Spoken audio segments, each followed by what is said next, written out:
शब्द बिना सुरत यहाँ धरी कहो कहाँ को जाए, द्वार न पावे शब्द का फिर भटका खाए। किसी ने कहा महाराज आप शब्द का खंडन क्यों कर रहे हैं? साहब ने कहा मैं खंडन कहाँ करता हूं, शब्द बिना सुरत यहाँ धरी मैं स्वयं शब्द गा रहा हूं। शब्द के बिना तो सुरत अंधी है, सुरत निरत। ये कबीर साहब और निर्गुणी धारा में सुरत निरत साधना की बड़ी महिमा है।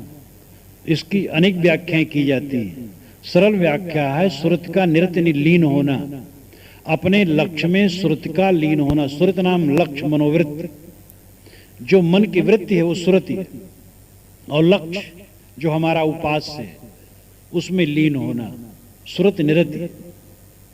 तो साहब कहते हैं शब्द बिना सुरत यहाँ धरी, शब्द के बिना सुरति अंधी है, शब्द के बिना मनोवृत्ति अंधी है।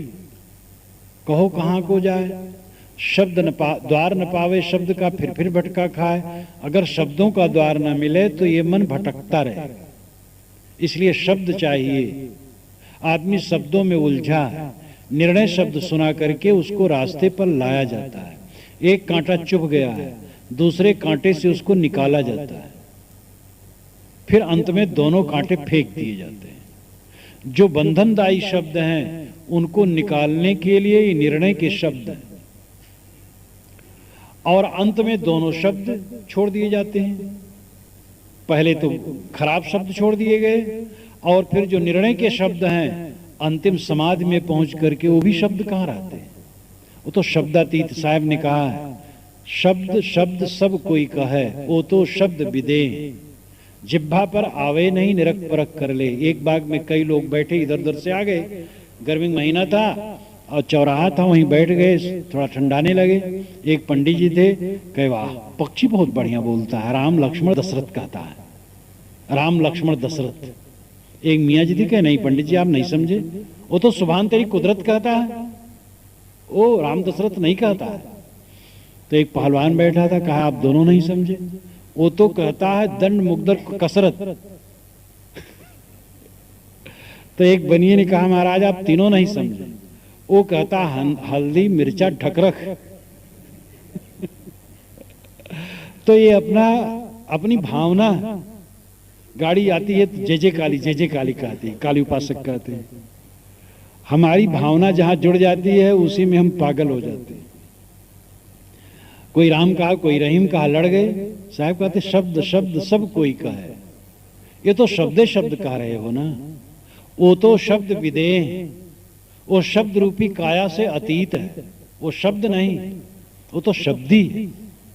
वहां सारे शब्द शांत हो जाते हैं। मन वाणी अगोचर है, वो मन वाणी का विषय नहीं है। जहां मन भी शांत हो जाए और वाणी भी शांत हो जाए वो निज तत्व है। यद वाचान्नभ्युदितम येन वाग्यभ्युदते तदेव ब्रह्मत्वम विद्ध नेदम यदमुपास्ते। जो वाणी द्वारा व्यक्त नहीं होता, जिसके द्वारा वाणी व्यक्त होती है उसको तो ब्रह्म जान, और वाणी से व्यक्त जिस तत्व की तो उपासना करता है वो ब्रह्म नहीं है।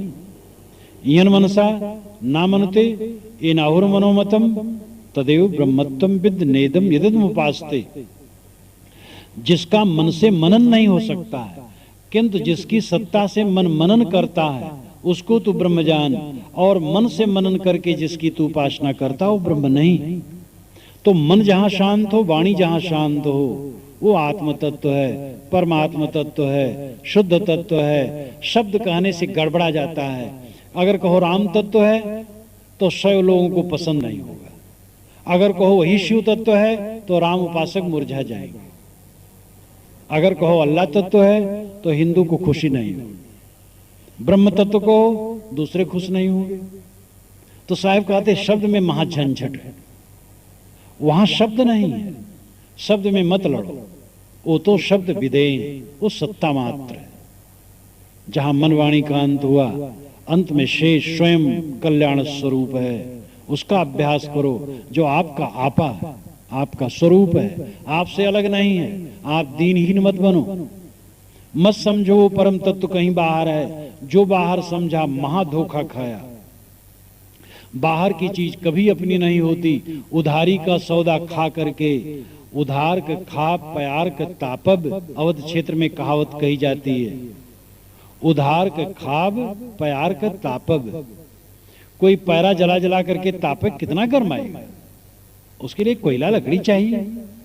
और उधार ले लेकर के कब तक खाएगा? अपना धन होना चाहिए। अलग का परमात्मा कब तक काम देगा? हमारा परमात्मा जो कभी छुटा नहीं है और छुट नहीं सकता है, वो हमारा परमात्मा आत्मा है, निस्वरूप है। और उस तत्व को हमें समझना चाहिए, वो शब्दातीत है। तो साहब कहते हैं, द्वार न पावे शब्द का फिर भटका खाए। शब्दों का द्वार न पाने से मनुष्य का मन भटकता है। इसलिए निर्णय बाणी शब्दों का द्वार है। निर्णय बाणी को आदर दो, निर्णय बाणी से आपको सच्चा ज्ञान होगा।